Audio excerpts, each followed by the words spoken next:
불현듯 미실의 드높은 교소가 귓가를 스친 듯하였다. 당황한 황제의 남성이 급격히 시들었다. 성문 꼭대기에 펄럭이는 깃발만 보고 들이쳤다가 정작 텅 빈 성 안에 갇혀 포위당한 기분이었다. 한 번도 지는 싸움에 나서 본 적 없는 황제는 비로소 지독한 패배감이 어떤 것인가를 경험했다. 하지만 이 싸움에서 기필코 이긴다 하여 그가 얻을 수 있는 성과란 또 무언가. 냉철한 한비자는 군주가 여하기에 빠지면 반드시 망한다 하였다. 그것은 비록 한비자만이 아니라 고왕 금내의 모든 성인이 한 입으로 말하는 교훈이다. 하지만 한비자는 또한 이익은 애증을 앞서며 노자의 말을 빌려 인위적인 행위와 생각에 집착하기에 앞서 천성인 시각과 청각과 지력을 보듬어 살피라 하였다. 노자와 한비자가 임모와 조복에 대해 말하길 일찍 도를 좇는 것이야말로 사람의 도리라 하지 않았나.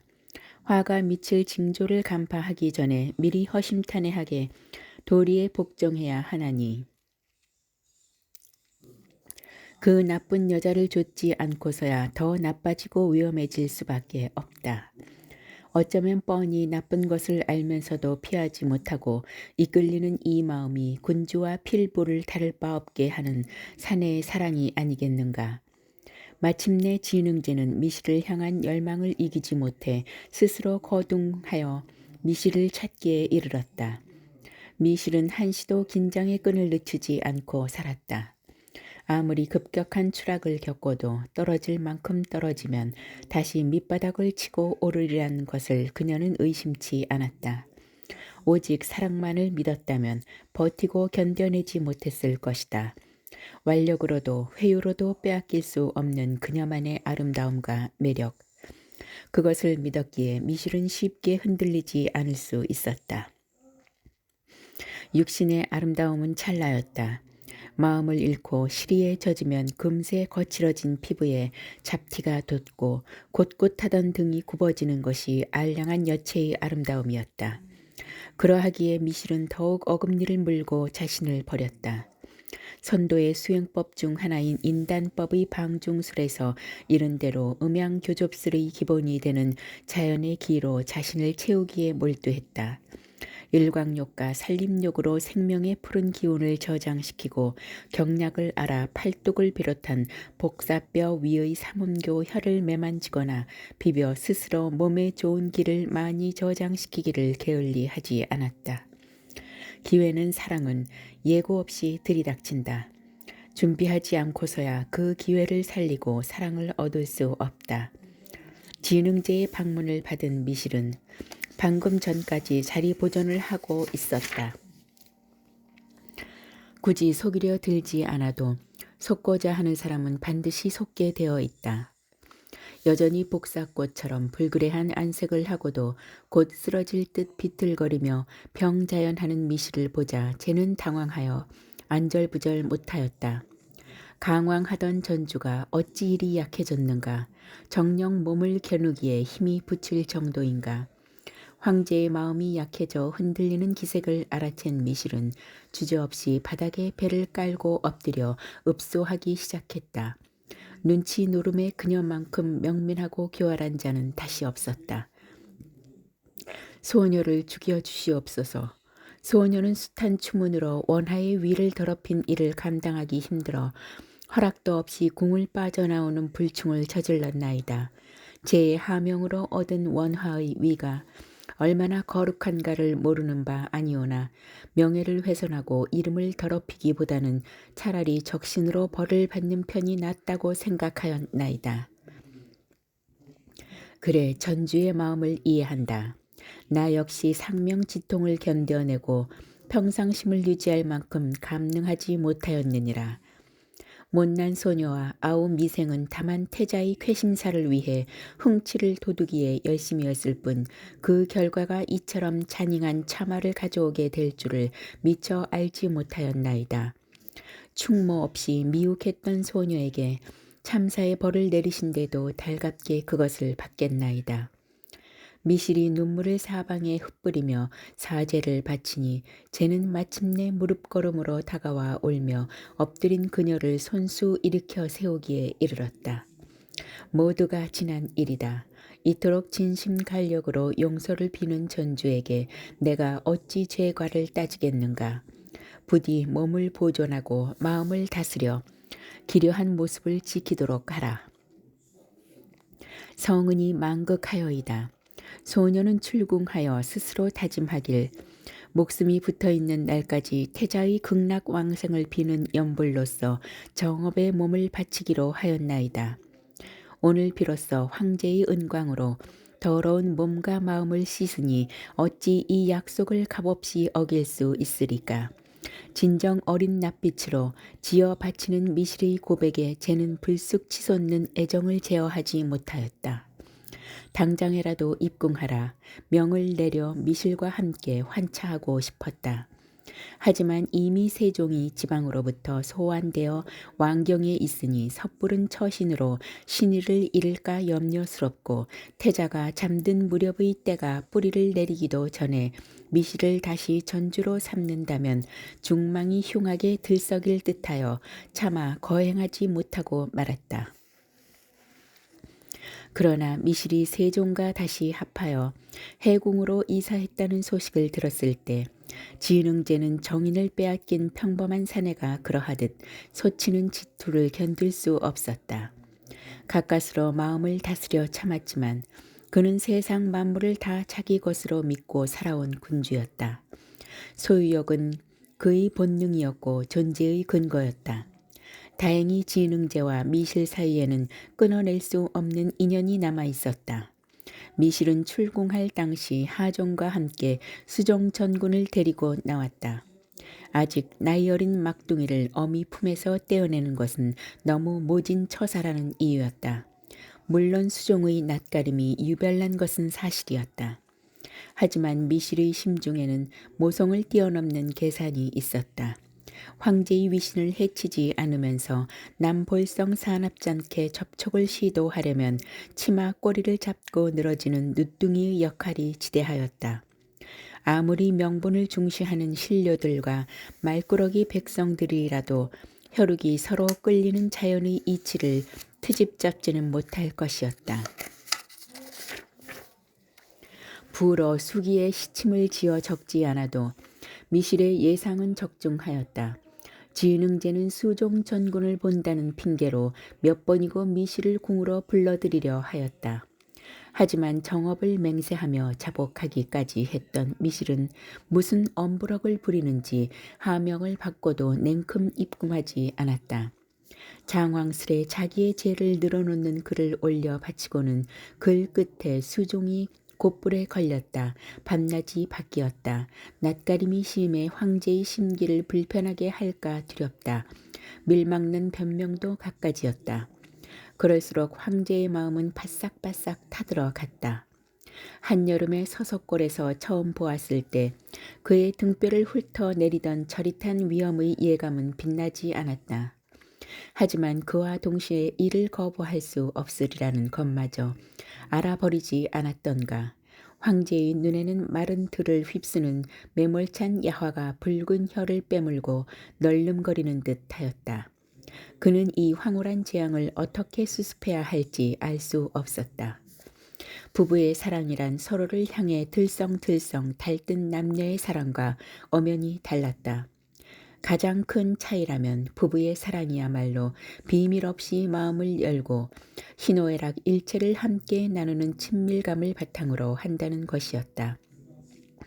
은밀한 꿈과 음험한 두려움, 묘연한 희망과 뜨거운 열망까지도 함께 할 때에만 남편과 아내를 끊이지 않고 잇대어 사랑할 힘을 얻었다.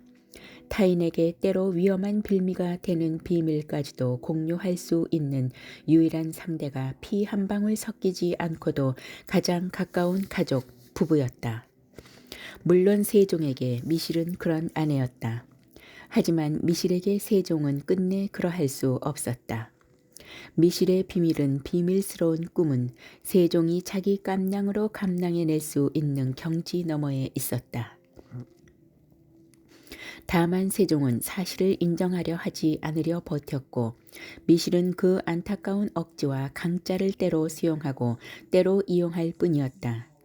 같은 자리에 누워 서로 다른 꿈을 꾸는 그들은 악인연으로 얽힌 야릇한 조합의 부부였다.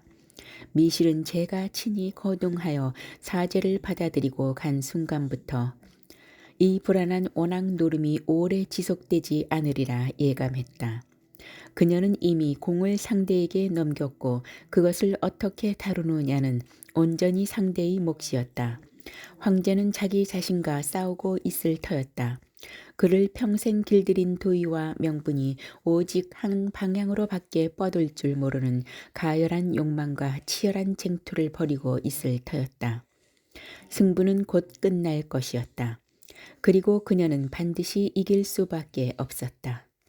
세종은 조심조심 귀물을 다루는 양 미실을 어루만졌다. 그에게 그녀는 익숙하고도 새로웠다. 출정을 나가 변경에 머무를 때에도 그는 감히 행음을 꿈꾸지 않았다.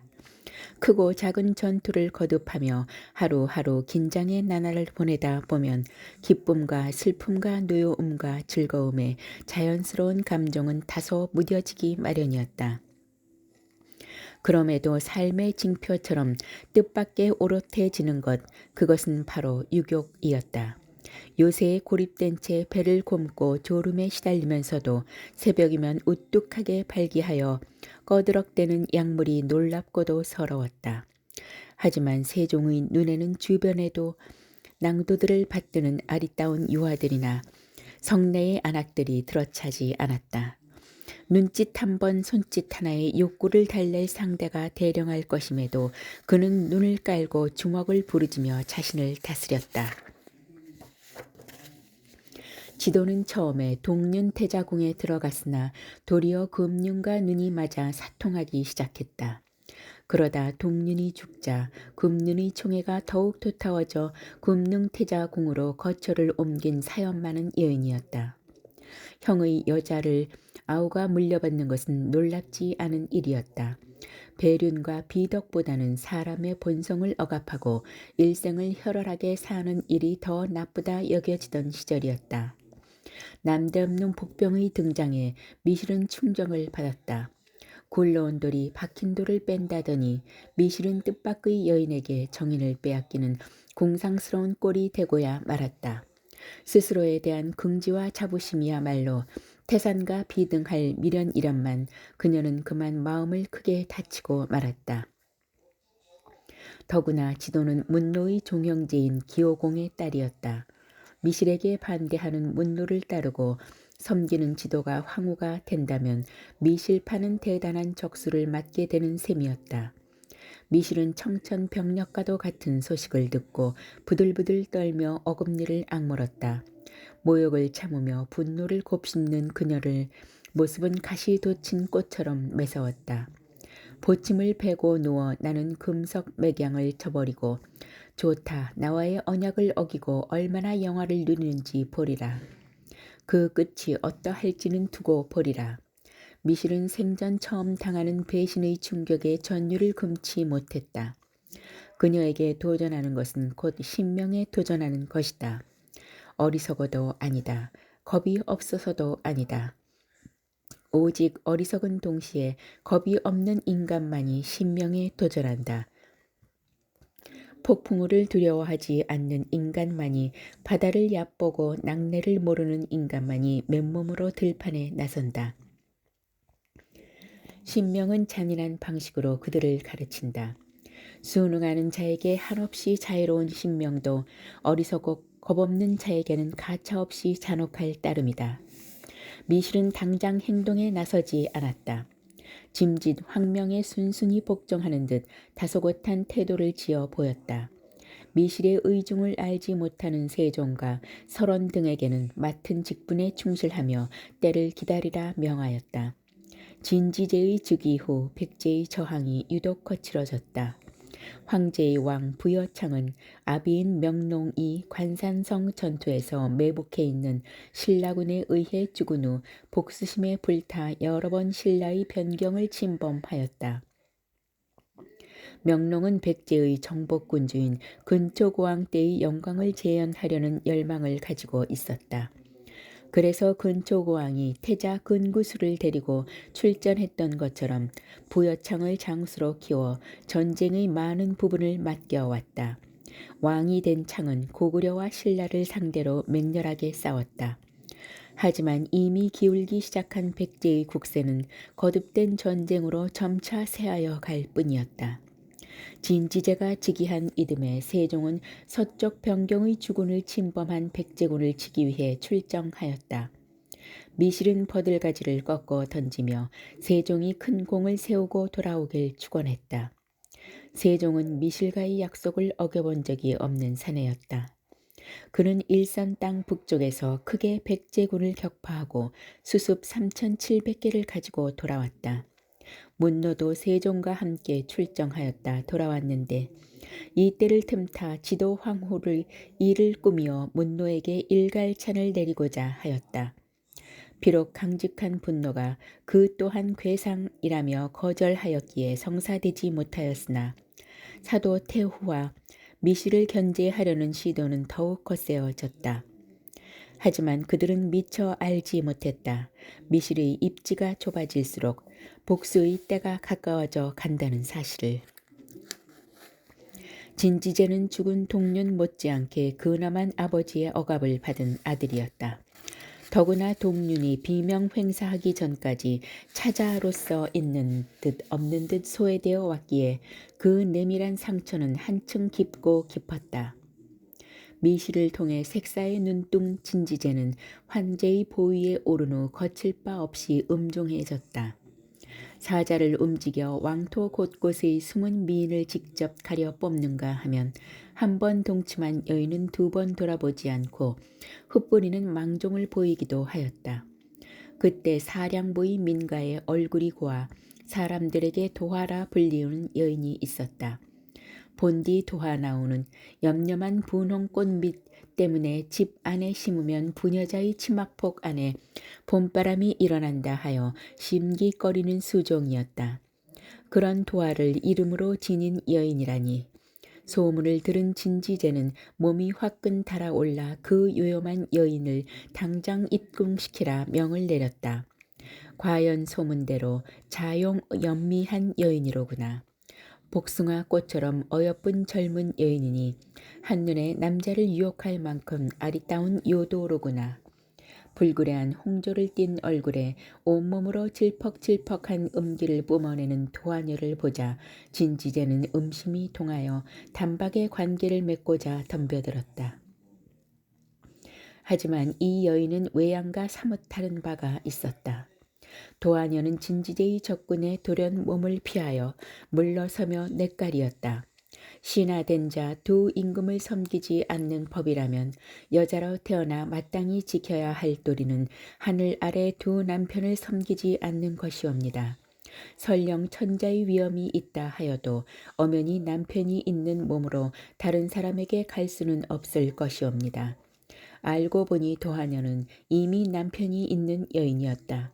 그렇다고 뽑은 칼을 휘둘러 보지도 못하고 도로 칼집에 넣을 수는 없는 일이었다.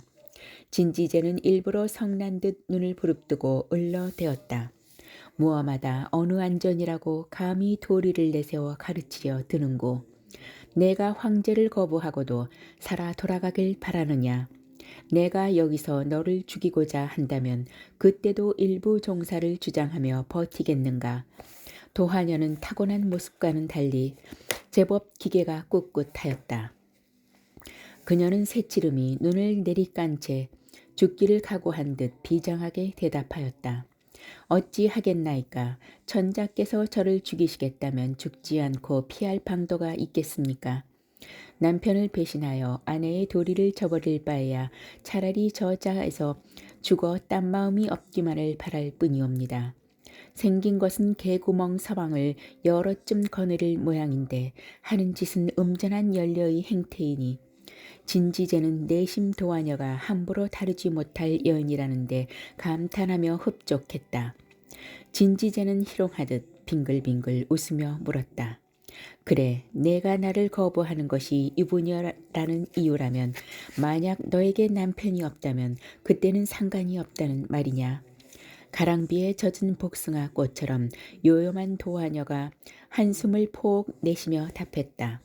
그때야 어찌 거부하겠습니까? 복숭아 나무는 사타구니에 끼고 앉아 밤을 새우면 성령을 강하게 해준다 하여 나무 서방이라고도 불리는데 또 이 야릇한 물건은 귀신을 뿌리치고 나쁜 기운을 소멸시킬 목적으로 주구를 만드는 데 쓰이기도 한다. 한편으로 음앙하면서 한편으로 상서로운 별물이라. 진지재는 아무래도 그녀와의 인연이 예사롭게 느껴지지 않았다. 진지재는 더 이상 미련을 부려 도하녀를 겁탈하려 하지 않고 집으로 돌려보냈다. 하지만 대왕이 된 자가 어염집 부인을 넘보아 궁 안으로 끌어들였다는 소문이 금세 왕경 안에 짜르르 퍼졌다. 국상이 난 지 얼마 지나지 않은 데다 이웃 나라의 도발로 전운이 저미하게 감도는 가운데 황제가 색탐으로 정치를 도외시한다는 사실은 백성 모두가 불안하게 하였다. 민심이 이렇게 신앙을 불신하는 쪽으로 기울어 가니 미실이 기다리던 그때가 서서히 다가오고 있었다. 마지막 패는 사도 태우가 지고 있었다. 사도는 전왕의 부인이자 신왕의 어머니로 순조로운 정권 이양에 가장 큰 영향력을 미칠 수 있는 인물이었다. 하지만 진지재는 이미 어머니의 눈치를 보지 않았다. 황제는 원하는 모든 것을 가질 수 있지만 때로는 원하지 않는 것까지 마땅히 어루만져야만 했다. 진지재는 자신이 가진 것들을 시험하며 누리는 일에만 도취되어 그것을 지키기 위해 얼마나 큰 노력을 기울여야 하는지를 알지 못했다. 사도 태우는 신라의 혼도에 따라 막내딸인 은륜 공주를 진지재와 합하게 했다. 하지만 골품을 믿고 방탕하게 구는 철부지 누이가 진지재의 눈에 찰 리 없었다. 진지재가 도화에게 흠뻑 빠진 것은 비록 이름 없는 필부의 아내이지만 목숨을 걸고 스스로 정절을 지키려는 순정함, 그 깨끗하고 사심없는 마음에 반한 탓이었다. 진지재의 총애를 잃은 철딱선이 없는 어린 공주는 울며 불며 어머니에게 달려와 사실을 고해 바쳤다. 꿀을 빨듯 달콤해야 할 밀월에 날이면 날마다 찬 원앙금 속에서 팔다리를 오그리고 울며 잠든다는 딸의 하소연을 듣자 사도 태우는 점잖은 채모에도 불구하고 분하여 펄펄 뛰었다. 이럴 수는 없다. 37년간 제위하신 부왕도 단 한 번 어긋남 없이 지킨 제왕의 도리를 지기한 지 얼마나 되었다고 헌시찬처럼 저버린단 말인가. 무릇 제왕은 애정의 편벽됨이 없이 적첩을 고류 어루만져 적자천선을 퍼뜨릴 의무를 지니고 있도다. 그런데 초장부터 이렇게 편단함을 드러내니 곧 패도를 걷지 않으리라 누가 장담할 수 있단 말인가. 사도 태호가 진지재를 욕하며 편을 들어두자 은른 공주는 대궁으로 돌아가지 않겠다고 앙탈을 부리며 버티기에 이르렀다.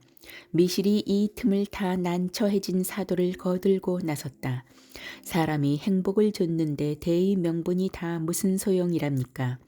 은륜 공주께서 굳이 황제를 모시지 않겠다면 다른 방책을 찾아봄이 옳은 줄로 아옵니다. 다른 방책 그것이 무엇일꼬? 소녀의 아들 하종은 형세를 살펴 잘 따르는 충직한 자이옵니다. 비록 하종이 이미 설원의 딸 미모를 아내로 맞아들인 바 있으나 능히 은는 공주를 받아들여 대원 신통의 혈통을 이을 수 있는 줄로 아옵니다. 하종이 과연 그러하마 하겠는가? 그건 걱정하지 마시옵소서. 하종은 저의 말을 단 한 번도 거스른 적이 없는 자식입니다. 미실은 하종까지 끌어들여 배수진을 쳤다. 강을 등지고 진을 쳤으니 이제 물러설 곳이 없다. 널름널름한 물이 혓바닥에 삼켜지지 않으려면 있는 힘을 다하여 맞서 싸우는 수밖에 없다. 예상대로 하종은 미실의 명에 저항하지 못했다. 웃는 공주는 훗날 하종의 자식 셋을 낳고도 추저분한 행실을 고치지 못했다. 하종은 꼭 세종이 미실을 대하는 것처럼 한결같이 공주를 모시며 숱한 추문을 불문에 붙였다. 운륜의 언니 태양공주 역시 방종하기가 다른 형제들 못지 않았다.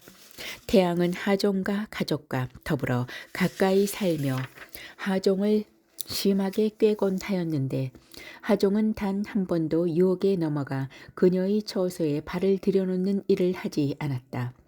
하종의 청렴과 지조가 이와 같으니 못사람들은 미실이 악처일지는 모르나 현모임을 분명하다고 임모와 말하곤 했다. 마침내 거사를 치러낼 시점이었다. 미실은 생의 전부를 건 마지막 도박판에 나섰다. 상대의 패는 모두 읽고 있다.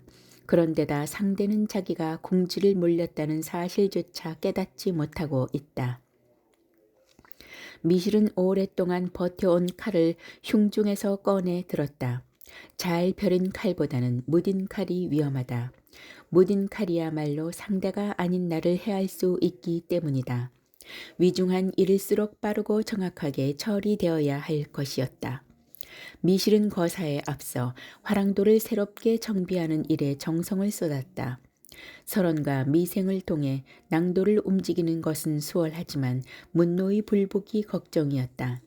그때 화랑도에 풍을 주는 설월랑이었으나 이를 따르지 않은 문노가 스스로 일문을 세우니 낭도들은 두 파로 분열된 상태였다. 설원랑파는 자기네가 정통이라고 하는 문노파는 청의가 자기네들에게 있다 하여 상하를 다투니 미실이 세종에게 화합하도록 설득하라 하였으나 쉽게 이루지 못하고 있었다. 진지제는 즉위하면서 문노를 국선으로 삼고 비보랑을 부제로 삼아 문노의 지위를 한층 격상시켰다. 문노의 낭도들은 무사를 좋아하고 호탕한 기질이 많아 호국선이라 일컬어지는 반면 설원랑의 낭도들은 향가를 잘하고 속세를 떠나 유람을 즐겨하니 온상인이라 불리곤 하였다. 각 파의 기질과 성향에 따라 골품이 있는 사람들은 설도를 따르고 초택의 사람들은 문도를 따르니 두 개의 도를 합쳐 하나로 만들지 않고서야 화랑도를 움직여 병권을 장악하기는 힘들 것이었다. 미실은 사전에 사도 태우의 명을 빌려 두 개의 도를 합쳐 하나를 만들도록 하였다.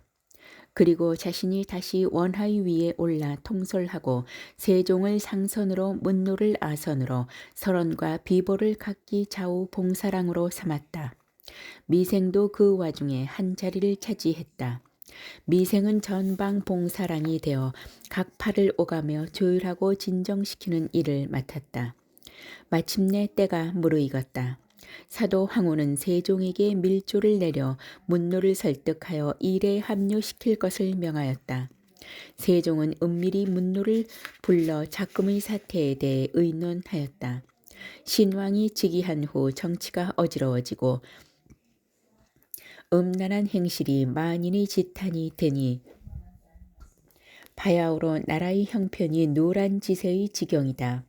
이에 태우께서 백년 대계를 위해 결단을 내려 왕을 폐위하고자 하시니 나와 공이 함께 도와야 거사가 반드시 성공할 것이다.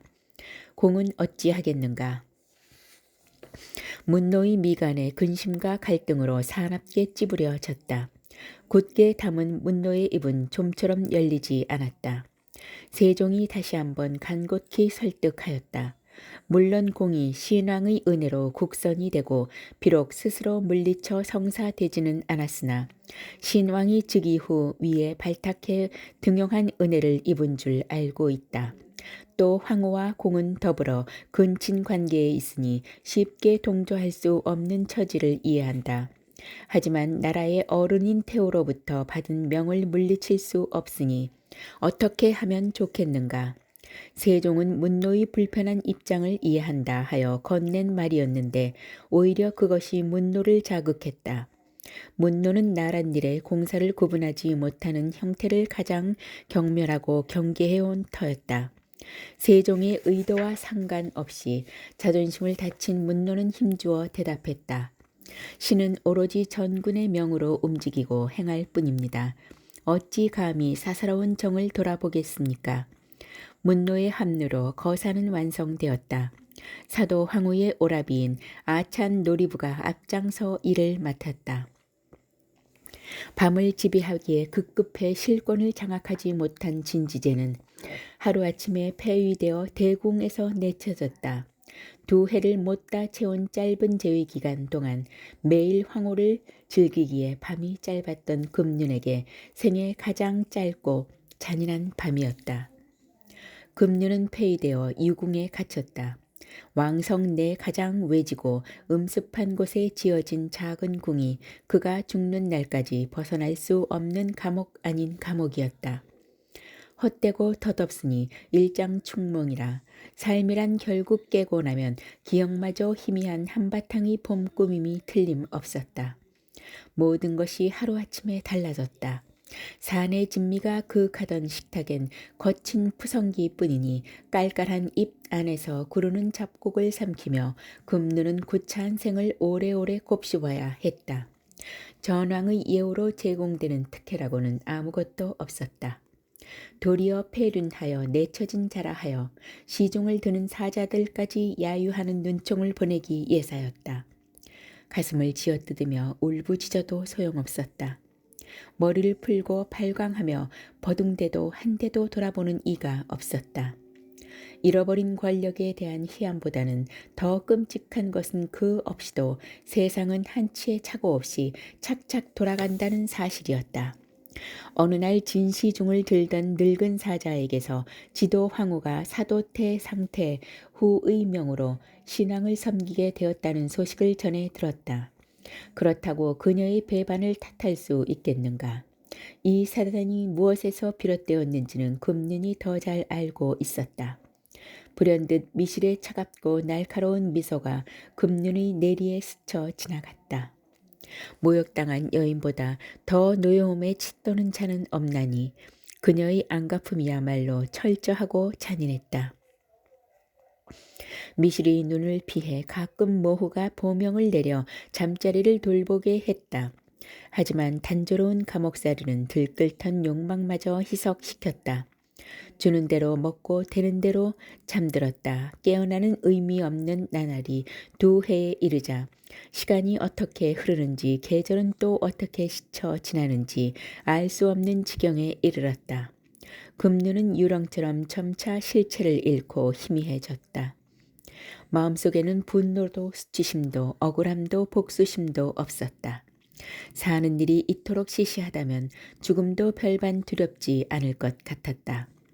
공허한 눈으로 하염없이 천장만 바라보고 누운 금륜의 모습은 아직 숨이 떨어지지 않는 망혼, 구천에 들지 못해 세상을 떠도는 죽는 넋이었다. 그때 미생이 이슥한 밤을 틈타 아무도 거들떠보지 않는 금륜을 찾았다. 어쨌거나 동륜, 금륜과 더불어 어린 날을 함께 보낸 미생은 징역살이나 다를 바 없는 생활을 하는 한때의 벗이 안쓰럽고 불쌍하게 느껴졌다. 얼마나 고통이 심하십니까? 심하게서 이르는 삼고 중의 하나가 괴고이니 그것이야말로 몸과 마음을 모두 괴롭히는 모진 것이 아니겠습니까? 미생은 싸들고 온 미주 가요를 풀어놓고 밤새 옛 이야기나 하며 금륜을 위로하고자 했다. 하지만 금륜은 미생을 제대로 알아보지도 못하는 지경이었다. 금륜의 텅 빈 눈길은 이미 미생의 어깨 너머 끝간데 없이 멀고 아득한 곳을 향해 있었다. 당황한 미생이 급히 술잔을 채워 금륜에게 건넸다. 드십시오. 쭉 비우십시오. 술에 취해 얼큰해지면 몸도 마음도 새털처럼 가벼워지지 않겠습니까? 무거운 것 다 비워버리고 신선처럼 훨훨 날아 봅시다. 까마득한 천상에서 보면 세상 사람이 좁쌀처럼 작게만 보인다 하더이다. 미생의 너스레에도 아무 반응을 보이지 않던 금융이 문득 신음 같은 말을 흘렸다. 용수, 용춘이. 네? 무엇 말씀이십니까? 좀 더 크게 말해 보십시오. 내 아들들 용수와 용춘이는 까칠하게 야윈 금눈의 마른 입에서 새어나온 것은 다름 아닌 지도와의 사이에서 낳은 아들들의 이름이었다. 형 용수 전구는 동륜의 아들인지 금륜의 아들인지 알 수 없는 아이였지만 한창 지도와 금륜의 금실이 좋았을 때에 낳은 아이라 금륜의 사랑이 깊었다. 또 동생 용추는 진지제가 폐위될 무렵 태어난 아이로 아직 어려서 아비의 얼굴조차 모르나 금륜은 첨담한 처지에도 불구하고 아이들을 그리워하며 걱정하고 있는 것이었다. 전군들은 모두 강령하십니다. 걱정하지 마십시오. 신앙께서도 용춘을 가엾게 여기어 친자처럼 총애하신다 하더이다. 호색하고 간사한 미생이지만 뜻밖에도 마음 약한 구석이 있었다. 미생은 수많은 패첩을 거느려 그들로부터 얻은 자식들이 많았는데 자기 자식을 사랑하는 정은 다른 사람의 곱절을 넘는다 하였다. 작은 잘못은 일일이 나무라지 않고 감싸주며 각자 타고난 성격에 따라 이해하고 보살피니 심지어 바깥 용물을 볼 때에도 아이들을 거느리고 나가 종일 즐겁게 놀곤 하여 사람들에게서 호아령이라는 별명까지 얻을 정도였다. 미생은 매번 명절이 지나치고 거느리고 어미 묘도를 방문하곤 하였는데 묘도는 그때마다 늘어난 아이들과 그들의 어미를 모두 구별하지 못하였다. 묘도는 미생과 닮지 않은 아이가 보이면 그 아이의 어디가 너와 닮았느냐 하고 힐난하였다. 그러면 미생은 번번이 오뚝한 코가 저와 꼭 같지 않습니까? 정강이가 불뚝 튀어나온 모양이 저와 닮았습니다 하며 감싸주니 여러 아이들이 미생을 사모하여 따르지 않는 자가 없었다. 미생은 금륜의 안타까운 부정에 뭉클하여 어떻게든 그의 괴로움을 어루만져 잊게 하고 싶었다. 술 몇 잔이 오간 끝에 가까스로 금륜의 혈색이 돌아올 무렵 미생은 문득 무릎을 치며 외쳤다. 도하, 그 여인을 기억하십니까? 도하라면 제 위에 계시던 마지막 해 은혜를 베풀어 돌려보내신 사랑보이 미녀 말입니다. 그 여인의 남편이 며칠 전 지병으로 죽었다는 소문이 들었습니다. 이제야 차곡차곡 개켜두었던 묵은 약속을 지킬 때가 되었습죠. 미생은 금륜의 몰골을 보고 여생이 그리 길지 않으리라는 예감을 받았다. 그래서 더욱 급하게 마지막 소망을 풀어주고 싶었다. 미생은 유궁의 사자를 매수하여 단단히 입막음하고 금륜을 왕성 밖으로 빼돌렸다. 남편이 죽은 지 열흘 남짓된 밤 도하녀 앞에 돌연 귀신이 나타났다. 민간에는 보위에 오르기 무섭게 도련한 죽음으로 세상을 등졌다고 알려진 진지제가 생전과 똑같은 모습으로 도화 앞에 등장한 것이었다. 귀신은 참옷 그윽한 음성으로 물었다. 지난번 했던 약속은 잊지 않고 있겠지. 이제 내 남편이 죽었으니 바야흐로 그 약속을 지킬 때가 아닌가. 도하는 귀신의 출몰에 벌벌 떨며 차마 눈조차 맞추지 못했다. 그녀는 옷고름을 잡는 금륜에 차갑고 흰 손에 오싹하면서 정신없이 짓거렸다. 잠깐만 여유를 주십시오. 이제 저는 본가로 돌아왔으니 부모의 허락을 구하지 않고서야 어찌 황제를 모시겠나이까. 한밤중에 속꽃 차림으로 황망히 모여 앉은 도하녀의 식솔들은 이 사태를 어찌 해결할 것인가를 의논했다. 도하의 아버지가 이 꿈 아닌 꿈을 감당하고자 간신히 정신을 추스려 말했다. 귀신을 함부로 다루고서야 어찌 산매에 들리는 횡액을 명할 수 있겠는가. 더구나 약속을 지키고자 찾아온 전왕의 영혼이니 마땅히 위로하여 돌려보내는 것이 옳다. 죽은 죄의 명일지라도 어떻게 피할 수 있겠는가. 도하녀는 마침내 귀신과 합방했다. 귀신의 살갗은 가칠하고 서늘했다. 얼음이 박힌 듯 차가운 손끝에 닿을 때마다 도하는 쾌감보다 더한 공포로 몸소리치곤 했다. 귀신의 약물이 몸을 파고들 때 그녀는 몰칵 매캐한 곰팡내를 맡았다.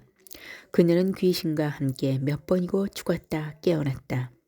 무섭고도 슬픈 귀교는 7밤 동안 이어졌다. 귀신이 머무는 동안 도하의 본가에는 오색 구름이 지붕을 감싸고 방 안은 오묘한 향기가 가득하였다. 귀신은 일회 후 갑자기 종족을 감추었다. 유궁으로 돌아간 귀신 아닌 귀신 금류는 흡족한 듯 웃으며 절명하였다. 그는 한 번 태어나 2번 죽은 누구도 흉내내기 어려운 비운의 주인공이었다. 도하녀는 귀신의 아이를 잉태했다. 귀신에 홀린 듯 어우러져 교합하긴 했으나 자궁에서 꿈틀거리는 생명의 분명 사람의 자식이었다. 도하녀의 배가 만월처럼 부풀어 오르면서 이래 동안 머물렀다. 온데간데 없이 사라진 귀신에 대한 소문도 무성해졌다. 누구도 이 혼란을 설명하지 못하였으나 불어 설명하러 들지도 않았다. 귀신을 내치며 삶을 주장하기 이전에 귀신의 도움을 받아서라도 삶의 무궁을 꾀하고자 하는 소박한 민인들을 무릇 비밀을 소중히 지키고자 하였다. 마술의 시대가 진동하여 비형을 낳았다. 귀신의 아들이 아니고서야 천한 도하녀의 몸을 빌려 난 아이가 용봉의 자태와 태양의 위양을 보일리 만무했다. 사람들은 출생의 비밀을 가진 이 신비한 아이의 일거수일투족에 비상한 관심을 보였고 마침내 소문이 왕성 안으로까지 흘러들었다. 사도 태생 황후는 긴밀히 신왕 진평제를 움직여 아이를 데려와 궁중에서 기르도록 하였다. 비형은 궁중의 아들인 용춘과 그 행색이 꼭 닮아 있었다. 용춘은 비행을 서재로 옮겨 힘써 낭도를 오르니 날로 그 새가 커지고 대중들이 따르기 시작했다. 비형은 15살에 집사 벼슬을 얻었다. 그러나 자신이 본 뒤 온바를 알지 못하는 비형에겐 삶이 전부 헛것인 듯 하였다. 자신을 볼 때마다 두려움에 질린 얼굴로 비루하게 2 손을 모아 바치는 사람들에게도 짜증이 났다. 그는 매일 밤 미복하고 월성을 넘어 달아나 서쪽 황천 언덕 위에서 제 처지처럼 정처 없이 떠도는 난도들과 어울려 밤새 귀신 노름을 하고 놀았다. 소문을 들은 진평자가 날쌘 병사 50명으로 하여금 지키게 하였으나 한밤중에 기괴한 축제는 끊임없이 이어졌다. 그들은 머리를 풀고 옷을 찢으며 미치광이처럼 춤추고 울부짖듯 노래하다가 새벽녘 사찰이 종소리가 울려 퍼질 즈음 인사도 없이 미명 속으로 흩어져 사라지곤 하였다.